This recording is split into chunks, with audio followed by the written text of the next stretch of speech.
Hi, and welcome to On the Brink, a fresh lens to take you and your business to new heights. Hi, I'm Andi Simon. I'm your host and your guide. And as you know, because you come to our podcast all the time, that my job is to help you see, feel, and think in new ways.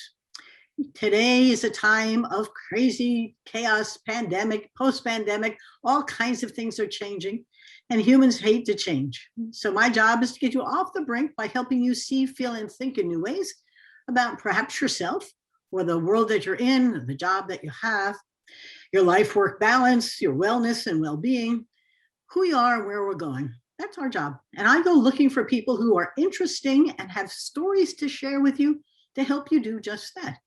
For some, they become your role models. You want to know more about them. I love to tell you all about them because I do think they offer something extremely powerful in what people are doing to respond to a time of crisis. And I used to preach, I still do quietly. If you want to change, have a crisis or create one. I didn't expect the pandemic to be my crisis, but now we're coming out of it, sort of. And the question becomes, how do we adapt best? Humans love to evolve by adapting. So that's our job today. So who do I have? I have Michael Zipursky. And Michael is from Vancouver, Canada. Cool place. I mean, the joy of virtual podcasts is that you can be from anywhere. You must go to his website. He has a beautiful story on a video about his life's journey. We're going to talk about journeys today because he's been on several journeys, as has his family, his father. But journeys are great ways of discovering ourselves. We quiet our mind and we have aha moments. Let me tell you about him a little bit. He is CEO and co-founder, and you'll hear a little bit about that. It came and went many times, of Consulting Success, a really cool company. He's advised organizations like Financial Times, Dow Jones, Omron, Sumitomo, and helped Panasonic launch new products into global markets.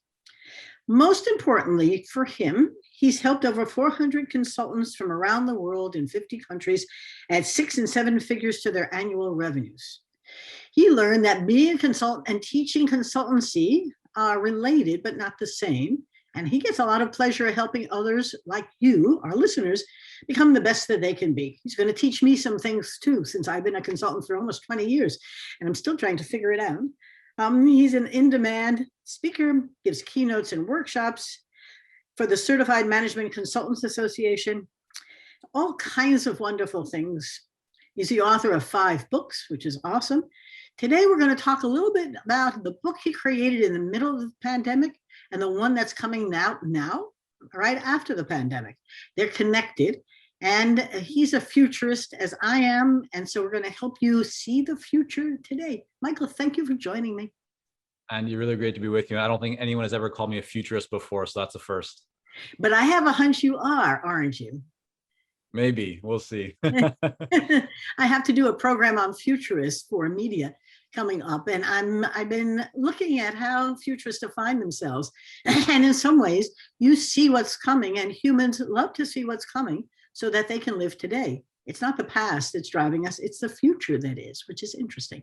So tell our listeners about Michael. Who are you? What's been your journey? Because it's so interesting to hear other people tell their stories, and you're a storyteller too, if not a futurist. How about it? Who's Michael? How far should we go back? It's your story. Well, I was born in Toronto, Canada, and at 2 years of age, my parents took my sister and I, and as some would say, maybe uprooted us, but moved us halfway across the world to Israel. And so we grew up living in the Middle East, surrounded by many different cultures and languages, religions, and all kinds of history. And so when I was 6.5 years old, they brought us back to Canada, but this time to Vancouver, except I didn't speak English. And so I was surrounded again by all different kinds of people, this time people from different places in the world. I didn't speak the language and I really felt like an outsider. So my early beginnings had me, feeling very different than the people around me, I guess, more than one occasion. And so at a young age, I decided the way that I would kind of make my mark and stand out and hopefully be respected and recognized was through sports. And so I put all of my energy, and luckily I was a bit of a larger kid, and quite athletic at a young age. And so I excelled in every sport that I touched. And that's really where I had a lot of my energy going up until about midway through high school, when I went on a trip initially to Thailand with my father and my stepmom. And I had probably the largest, occurrence of culture shock in my life. It was jaw dropping. It was exhilarating. I found myself just being really excited by this big world that I thought I kind of knew about, but clearly didn't. And I had a whole new respect for for the world, and especially for Asia. I had been, growing up in Vancouver, you have a lot of influence from Asia. In high school, I was it felt at least like the one kind of token white kid surrounded, by a row of people from Hong Kong and mainland China, and I loved it. But so here I was. I came back from Thailand, and I decided, you know what, I'm gonna stop playing sports competitively. I want to get into arts. I want to get into photography and music and poetry. And it was like a complete U-turn. I had my coaches in rugby and other sports saying, Michael, what are you doing? Are you crazy? You can't stop. Like you can't leave the team. But something, switched on inside of me. And I just was very interested in expressing myself and in communicating. Fast forward. So leaving high school, now entering college, and my cousin Sam and I decided that we would start a business together. And so that was called Fingertip Media. It was a design and development company. He was the designer, the developer. I was the client, kind of, interactor, communicator, marketing strategist kind of guy. And we built that business on the back of zero experience. We built that business really on the back of, in my case, reading a lot of books and putting into practice what I had learned, which means that when you do that, you fail a lot, right? You have a lot of experiences that don't work out, but you also very quickly learn what does work and what doesn't work. And so we ran that business for a couple of years. I then ended up going over to Japan and opening up a branch office for our second company, which is called Kankei Culture. Kankei is the Japanese word for relationship. And so I spent about 5 or 6 years building that business in Japan, working with some very large organizations, like you mentioned, Sumitomo, Panasonic, Dow Jones, Financial Times Japan, a whole bunch of others, advising them on communications and advertising into English-speaking marketplaces. And so that was just a really wonderful experience, which I'm very happy to get into as much as you want. But I learned a lot of lessons, mainly being, again, the outsider, being at boardroom tables and giving presentations and sitting down with people who typically were 10, 20 years older than I was in some cases, as I think about it right now, because I was in my mid-20s. So these are people who in many cases were 30 or even 40 years older than I was. And again, my language was not where I would have wanted it to be. I was not yet fluent in Japanese, although I worked quite hard at getting to that level. But the business went very well. I decided to move back to Vancouver with my future wife. And we wanted to find a place that would have a bit more balance and just might be better from a environmental perspective and a whole other bunch of factors that we thought. Certainly wasn't doing it from a business perspective because people thought I was crazy to be leaving and shifting out of a business environment that was so successful for us. But here I was back in Canada, and this time creating another consulting business. So to kind of get to the end of this story, and you can, again, Andi, you're in charge here, so you take me as deep as you want into this. But I was sitting at a family barbecue one summer with Sam, my cousin, and we had kind of gone our own ways after running a few different businesses together. And we've always had a really great relationship. People call us like brothers. We look kind of similar. We sound quite similar. Our fathers are twins. And we were sitting at this family barbecue, and we said, you know what, like we should do something again together, but this time we should do it online. And that's really because we've always enjoyed traveling, seeing the world, the flexibility and freedom to be able to live and work, wherever you want. And this was way before COVID, right? So the idea of living, like working wherever you want, right, was a bit foreign. Today, everybody does it, but it's something that we've always just really appreciated, that ability for freedom and to see the world. And so we decided that what we would do was to start a community online, or at least a place where we would share our experiences of building consulting businesses. And we had been doing it for about 10 years at that point. So we thought that we had, a few things to share, certainly some lessons learned, or what some people call failures, but also some success. And so we shared kind of stories from the trenches. And that really started off to build a community around us. We weren't monetizing. There's no advertisements. We weren't really sure how we would turn this into a business. But as we were running our own other businesses, we thought that we would put this out there, see what happened with it. And very quickly we had people saying, hey, these articles, this information is really helpful. Do you have a course that could teach me how to become a successful consultant or how to grow my consulting business? And we said, well, no, we don't, but we'll create one. And so we did, and we put it online, and that was successful. And we had then people who said the course is great. I'm now generating my first $100,000, or I feel much more clear, more confident, and so on. But is there a way to work more closely with you? Do you have a coaching program? We said, no, we don't. But then we ended up going off and creating what's now called our Clarity Coaching Program. And so we've had really the community and the market around us help to influence what we create. Deep down inside, we are teachers. We love interacting. We're a family business. And so we always kind of look at everyone that comes into our community as part of the family. And today we have a couple of programs that one for kind of earlier stage consultants called Momentum, and then our Clarity Coaching Program, which is for those that really want to accelerate and grow their consulting business significantly beyond where it is today. I love what you're talking about from many levels. For those who are listening, remember, we're going to get you off the brink. You need to realize that nothing is directly in front of you. There's no straight line. It isn't as if you have a plan for living. If you looked at his plan originally, maybe it was going to be an athlete, and then he takes a new direction for the explorer that he is. And then he goes and explores some more and goes to Japan and is successful, but why keep that? Come on back and let's see what else is there. And your customers are saying, boy, can you help me become one? And then can you help me coach? And you say, sure. It doesn't sound like you can ever say, no, we don't do that, because these are all opportunities coming from the market, talking to you, and you created a wonderful pathway for yourselves that you seem to enjoy. And that helps, doesn't it? And yeah, it very much does. Yep. Yeah. And making it a family experience even gives it a better purpose and passion too. Right. So with that in mind, you wrote a book in the middle of the pandemic, and you wrote one that's just coming out now. And this is April, so we're moving out of the pandemic a bit.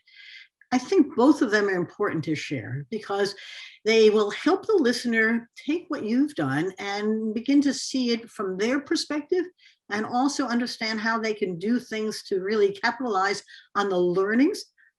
I always teach a course on mistakeology.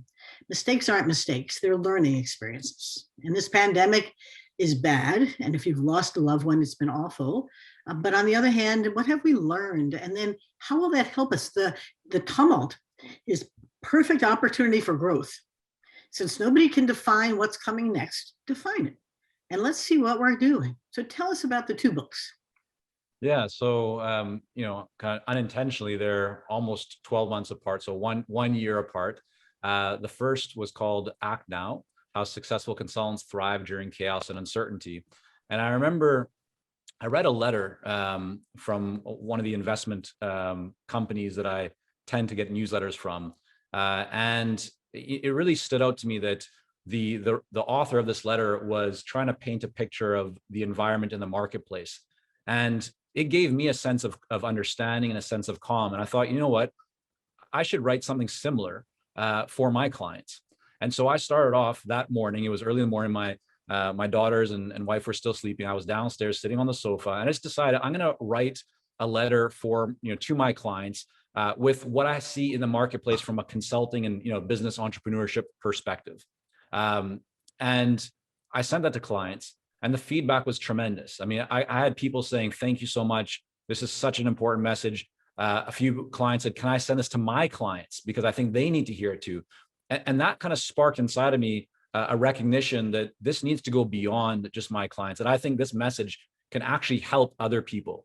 And so I sat down with the team and said, listen, let's create a book. Like, we need to put a book together to get this message out in the marketplace. But I don't want it to only be my opinion. I want it to also be, the opinion and kind of the real life actions and current activities of other successful consultants.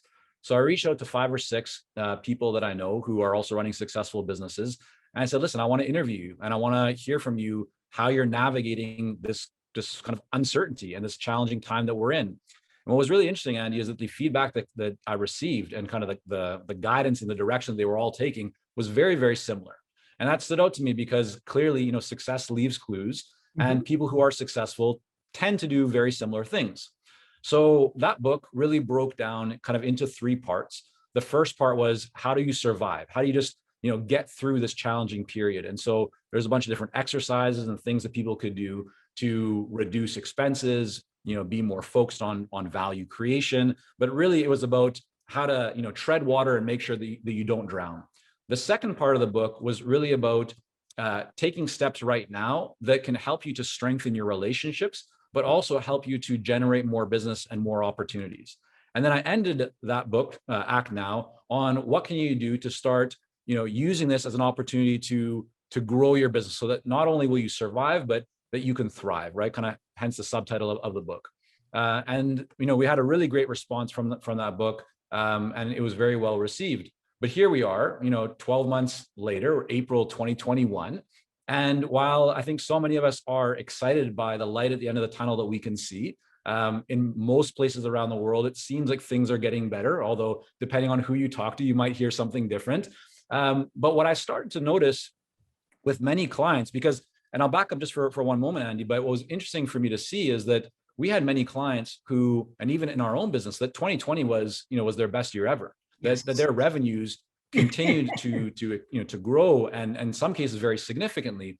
And so looking at that, I started to kind of see that there were common threads amongst those who were struggling and those who were succeeding.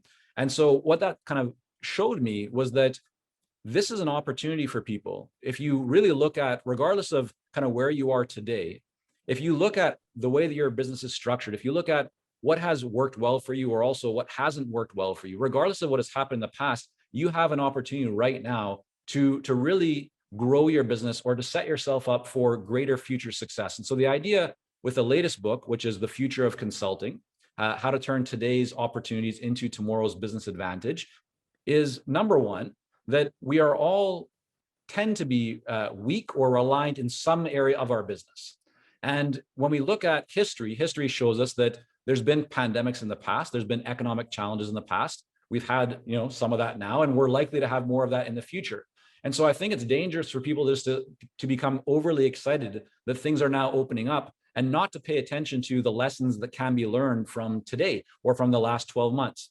And so the idea in the book is, number one, let's get very clear about what areas are you overly reliant on. And I'll give you one example of this. Take the person who had 100% of their revenue or a vast majority of their revenue coming from in-person training. And if they did not take steps to prepare for the potential of that stream would dry up, they felt a lot of struggle and strain and fear early on, right? But if you look at the same person or a similar person who also had the majority of their revenue coming from that one area, but they, for example, had taken the steps to build a community or an audience around them, they didn't struggle as much, because even when the majority of their revenue stopped, they were able to tap into the community, into the audience that they had built, and reach out to them and offer online trainings, online courses, different ways of delivering value. So the idea in the book is, let's first of all become very clear on what areas are we weak, where are we overly reliant, and what steps can we take to not only benefit from strengthening those now, but well into the future. And so again, I interviewed several successful consultants all around the world about what they were doing now, but also, and this was the part that was very exciting for me, was to see, what do people think the future will look like for this business, right? So asking people to kind of put their futurist hat on, and how do you think things will change? What will technology enable, not just in the next 12 months, but let's think about the next 5 years and beyond. And so that's what the future of consulting is all about. And I hope that it will help people to, again, not only get benefit and gain benefit today in the short term, but really set themselves up to future-proof their business and see much greater, success down the line as well. Well, it's very clear from the neurosciences and the cognitive sciences that if we can visualize a story for the future, say 2 years out, with good granularity, then we have a much more likely chance of actually arriving there. And so if we have a real difficult time imagining it, you're never going to get there. So make it up. You may not be right or wrong. You'll never know. Nobody ever has to hold you accountable for being right or wrong to this imagined future. But in the absence of it, you're not going to take tomorrow's steps. You won't know if that's a good potential client or not. You won't know if that's the market you should go after. Shall I go back to in-person or stay with virtual? What is the right course of action if you don't imagine? And if you're wrong, make those detours along the way, but you need something to aim for. So in the book, and I'm loving it because being a consultant, I'm anxious to pick your brain. What are 2 or 3 of the most important things that the successful ones are showing that they can do really well? Yeah. So one is diversifying income streams. Yes. So not having all of your eggs in one basket. And this can be, for example, not just working with 1 or 2 dominant clients, but instead thinking about how do you have 4 or 5 or more clients. You're spreading risk out. That's an important one. Also, in terms of the different channels, right? I mentioned the idea of gaining most of your business just from one channel, like in-person speaking. But thinking about, can you create some kind of online program, an online course, ways of delivering your value regardless of where you are. And one of the great benefits of that is that you're actually able to increase the market size. No longer are you only serving people who are local to you. You can, if you want, right, offer your expertise and the value that you can deliver and create. Yeah. So yeah, exactly. And what a wonderful thing that is. The other is one that I touched on, which is this idea of community.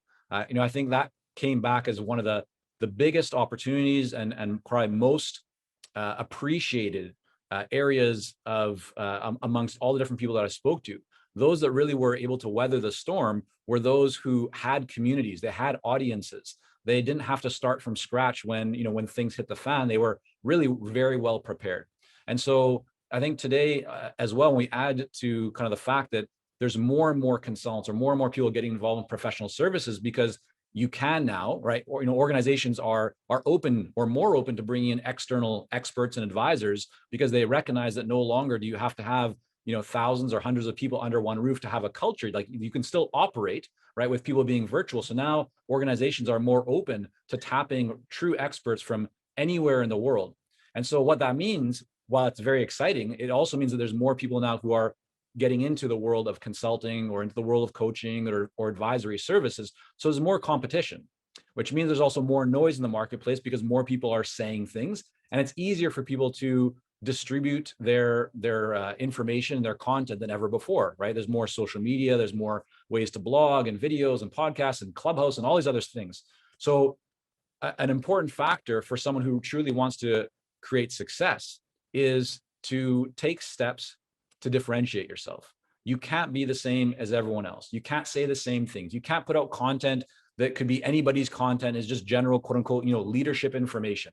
That doesn't help you to stand out. Yeah. So if you truly want to build and create long-term success, you need to have a strong point of view. You need to, have an opinion. You really should think about, what do you want to be known for? So rather than like a Jack or Jill of all trades, really clearly pick an area that you want to develop and you want to kind of, quote unquote, own. Because if you go back to, the Pareto principle, right, 80-20, the vast majority of the market, right, will be dominated by a select or small few, and everybody else will be left trying kind of to fight for the scraps, as Perry Marshall likes to say. And so I think it's important that if you want to dominate, and I know sometimes people feel the word dominate is a bit too aggressive, but I just mean that if you want to have true benefits, right, from the marketplace and be a leader in the market, maybe is a better way to say it, then you can't sit and wait. You can't kind of just twiddle your thumbs and put a little bit of this and a little bit of that. You really have to and should consistently and, in some ways aggressively be known and put your work out there. And the more that you do that, and the more value that you create with a clear point of view, the more that you will find that the market will polarize. And that's exactly what you want, because marketing is all about polarization. You want those who would never really become clients or come into your world, you want them to go away and find somebody else who can serve them better. And you want to draw in and attract the ones who really resonate with your message, which comes back to the importance, right, of storytelling, which we talked about before, Andy, right? So when you do that, when you put those messages out and you do it consistently, you're going to end up building this community around you. You will be the kind of the flagship or the beacon that people think about when they think about whatever area of expertise you are in or want to be known for. And then you become dominant, right? Then you truly become a leader, or in some cases, what people think of as a trusted advisor that people want to call upon, they want to have conversations with, and that creates all kinds of opportunities to do anything, to launch new services, new products, new ways of creating value. And I think that is continuing to become, it's been important, but will continue to become more and more important into the future, because there will only be more noise and more options and more information in the future as well. And so if you want to really be at the top of your industry, then this is a time now that if you commit to it and really take action around it, you can not only get benefits from that today, but again, well into the future. The one thing that I've been talking to my clients and others about is not to assume that the past is going to be the new normal that's coming back. People are habit driven. The brain doesn't really like to learn new stuff. And so one of the things that I think is very important is that you not waste this whole period without reflecting on the part you like, what you want to do more of, what you want to do less of, what you never want to change. Take a little time to be thoughtful as opposed to reactive. And don't assume your employees want to come back the way they did, or that the client's employees want to come back the way they did. It's a perfect opportunity to understand what is it that you really want to be the keystone of your business and yourself, to give you the kind of life, maybe work-life balance, but clearly the kind of life and professional attainment that you and your consulting business should achieve. When we launched our business way back in 2002, my PR firm, I was hired a PR firm. I said, we have to tell my story. Said, you're a corporate anthropologist that helps companies change. I said, bingo, hold on to that. People didn't hire me because I was an anthropologist. They hired me because they had a problem called change. And my first book, On the Brink, Fresh Lens to Take Your Business to New Heights, which this podcast is built off of, was 7 of our clients' stories who had gotten stuck or stalled and called us to help them change. Exactly how I did it wasn't the issue. The question was the pain that they were in because they had stalled or stuck, couldn't seem to figure out how to get out of it. They didn't really care how I mixed or matched it, what an anthropologist did. They just showed me the way. Let me see it. I got to taste it. And you understand that people don't know what the words mean. They need to actually experience it. We're experiential learners. And so my thoughts for your thoughts is that it's a good time to take the experiences and leverage them. Yeah, no, I think what you mentioned there, Andi, is so important, because this time has really been a great opportunity to gain perspective, or to kind of rebalance our perspectives, Yes.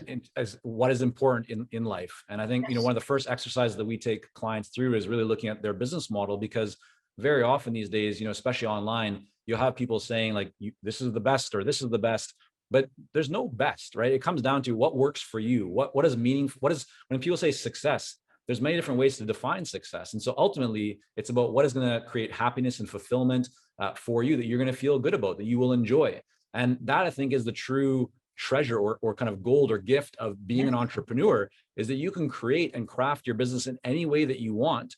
And so now there's more opportunities than ever. And because, there's more acceptance and acceleration of online, I mean, it's just amazing what you can do. And so I think it is a really great opportunity for people, as you mentioned, to just think a little bit about what do you really want, right? And craft that dream, that vision, and then work backwards and figure out what steps you need to take to get there. And the other thing that you mentioned too, Andi, which I thought was really important, and comes back to this idea of creating content and your point of view.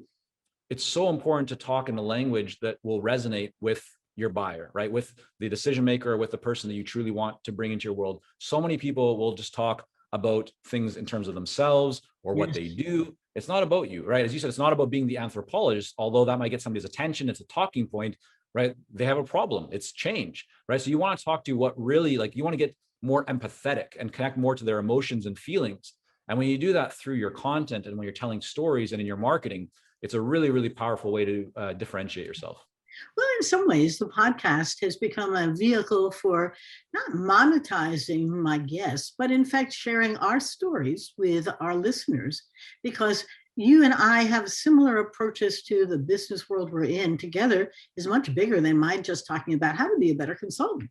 It's like I have one way, but you've seen many, and you've got a whole variety of 400 plus people you've trained, and they're all taking it their way. Because if you are good, what you do is listen to what the customer, as you were listening, to what they needed. And as you grew their solutions, you found it was easy to monetize it and also not be commoditized by it. You became the only or the best of the rest, if not one of another. And there'll all be somebody who's catching up to you, but when we're in space for a while, have a blue ocean strategy, listen to unmet needs, think about who should be using you, and voila. you'll find the business comes. It's not about me, it's about you. And that's very hard for people to understand. They tend to sell me the factory. I don't want the factory. I have a problem. Can you help me solve it? And so this is such fun. As you and I are looking to the future, I'm watching this world of consulting going through. I'll back up. I'm watching the world of thought leadership. I mean, by chance, I was invited to a Tuesday hour thought leadership roundtable.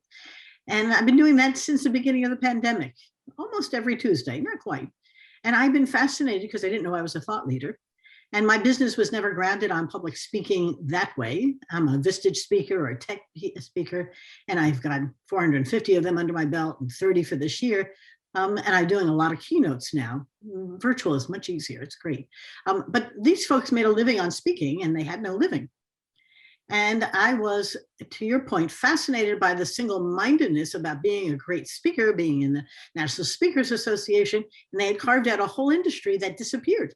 Mm-hmm. Like overnight, and without multiple channels to leverage, they were a bit like deer in the headlights, stalled and stuck, and not quite sure what they could do to reinvent themselves. But it's important when people put you in that box. That was not a box I ever wanted to be in. I was much happier being the anthropologist who helps you change. And I kept those together because how I did it wasn't as important. To be a thought leader, I haven't figured out what they do, except speak about thoughts. But it's interesting how to now craft your block where you want to be. Watch out for the ambiguity and make sure your story is compelling for the audience you want to tackle. So, are you going to write another book in no time at all? I'm sure I will. This one came without as much thought. I spend a lot of time thinking about, I guess, the future and what we're doing in our business. But most of the books that I write come from a problem that I see in the marketplace or an opportunity to help people. And as anyone who writes books typically knows, you don't make a lot of money from writing the books and publishing them. And so you truly tend to want to do it because you want to help and you see a bigger picture. And that's really where these last two books have come from, is to try and help those who are, as we're all dealing with very, uncertain times and new situations. Yes. And that I think, again, comes back to community, that the more that we can help each other, then the stronger we all are. And the stronger we all are, right, the more value that is created, and that benefits everyone. Well, to your point, part of coming out of the launch of my book in January of 2021, Rethink, we formed a Facebook group, Rethink with Andi Simon. And we're bringing to market in May a program called Rethink Your Journey with Andi Simon to help women rethink their own personal journey. And the community on the Facebook group is growing very nicely because it's women helping women. And it introduced me to a whole model out there of all kinds of ways women are helping women, and all coming together to be amplifiers and supporters and holding them accountable. It's almost as if there's a need for a different business model for all of these yesterday employed in corporate, today an entrepreneur, I don't know what I'm doing people. And next thing you know, they're all coming into their own to figure out what they can do. But it's a really fascinating time. The media, the social, the virtual has allowed it to be much broader, faster than you might have been able to do in a community, but not necessarily. But I'm just fascinated culturally by this great transformation that's going on. I'm having done a couple of Vistage talks up in Vancouver recently. Sounds like there's stuff going on up there as well that's very transformative. Yeah, I think there's change and opportunity all around the world. It sure is. Now, as I tend to wrap up, Michael, there are a couple of things you don't want our listeners to forget, because I've just enjoyed every minute of this conversation. Well, Andi, I think the first one is focusing on value. Always at kind of central to everything that we do. And so I'll just speak from my observations and personal experience over the last kind of 21 years of running consulting businesses and 13 of working with consultants, is that when you lead with value, when you truly think about how can you create value for the person that you want to build a relationship with, and this is all about relationships, things tend to typically work out quite well. Whereas if you take the opposite approach, when you tend to think more of transactional kind of mindset, right, and making a sale, and winning a client, often your heart and your mind aren't in the right place. And not only does that tend to create a bit of a uncomfortable feeling for many people, but when you have that feeling, then you typically don't take the action that you need to. And so I think starting off with a shift in mindset to really focusing on creation of value and responsibility and duty, and just finding ways to make people better off, always ends up working, even though it may not be the most direct path. I've found it to be one of the most rewarding, fulfilling long-term paths to success. The second thing that I would just connect to that is, once you've made that mindset shift, it's imperfect action. And those are two words that I use a lot with our clients. And I think, especially when you shift from the corporate world into starting your own business, Yes. you tend to want to have everything just perfect, because it's human nature to want to avoid making mistakes, right? You think you only have one chance. You don't want to lose that opportunity, so on, so on. And that couldn't be further from the truth, right? When you take a step, right, you could spend all day planning and thinking, getting things just right, but you won't actually know whether what you have planned will work until you put it out into the marketplace. It's true. And so the sooner that you get it out into the marketplace, the sooner that you'll actually learn whether you had the great idea was a great idea, or whether you need to make a little, adjustment to it, or whether you need to make a big course correction to it. But at least you get the feedback. And that's what I've seen probably help, even people who sometimes you'll look at and go, how are they so successful? They don't have the education, they don't have the background. You list all these things and you think that somehow you're superior to them. But when you look at them, right, they're more successful. How can that be? Well, it's because they're taking more action. They're not concerned about having all of the answers. Yes, they'll have some of the answers. They'll have some clarity. They have confidence. Do they know everything? No, but they're taking steps towards that goal, towards that vision, towards that dream. And they're learning from them, and they're adapting and altering as they do that. And as they do that, they're able to then make better and better decisions. So they're out thinking you, right? They're out acting you. And that's very hard to keep up with. So join the crowd, right? Don't fight the wave, just dive into it. And as you take that imperfect action, not only will you learn a lot more, but you're going to be able to move forward a lot more, right? With much greater confidence. And therefore you'll see more progress, more momentum, and just more benefits. So that's what I would say. And Yep. Go ahead. Oh, I share your fake it till you make it. Yeah. I mean, it certainly worked for some people, right, at different times. And I think there is a time and place for that, because if you don't have all the answers, either go and get the answers, which is a great step to just be honest, say, I don't know the answer for that. Let me go and find out, right? But if not, then learn on the spot. It's better than not doing anything. I think that the confidence that you exude comes in part from you having lived that life just like you're describing. This is imperfect action. You tried that, you went there, you did this, you had this, you're open and listening. And I do think that part of the magic today is to open and listen, quiet the mind, stop thinking you have the answers, have the questions, listen to others, talk to people, and just listen to their stories. Don't ask them questions. Tell me, how are you dealing with something? And they'll educate you without even knowing they're doing that, but they'll also open up opportunities. And when they say to you, what if, could you, have you thought about, next thing you know, voila, there's a whole new business line for you. And they're coming. The one thing I'm preaching now in both my workshops and my client work is listen to the customer. They need a hand. They need a hand more than you need a hand. They will help you become the best you can be. Let them take you. And don't think you need to be the all-knowing. They don't know either. And so it's a great time for us to rethink what's happening together. This has been such fun. If they want to buy your book or get a hold of you, where could they do that, Michael? Yeah, home base for everything, Andi, is consultingsuccess.com. The books are on Amazon, all those fine places. But also encourage people, if you want to reach out and connect on LinkedIn, always open to that. Just put a little personal note or in the invitation so I know where you're coming from. And Andi, I just want to thank you, and also just recognize that what you're doing here, I mean, you run a really great show and your work is inspiring. And so I just want to, again, thank you so much and keep it up. Well, I'm just touched by that. Thank you so much. I never know for sure whether you are as happy with what's happening as I am, but that is the nicest little echo back. I have a hunch you say thank you a lot.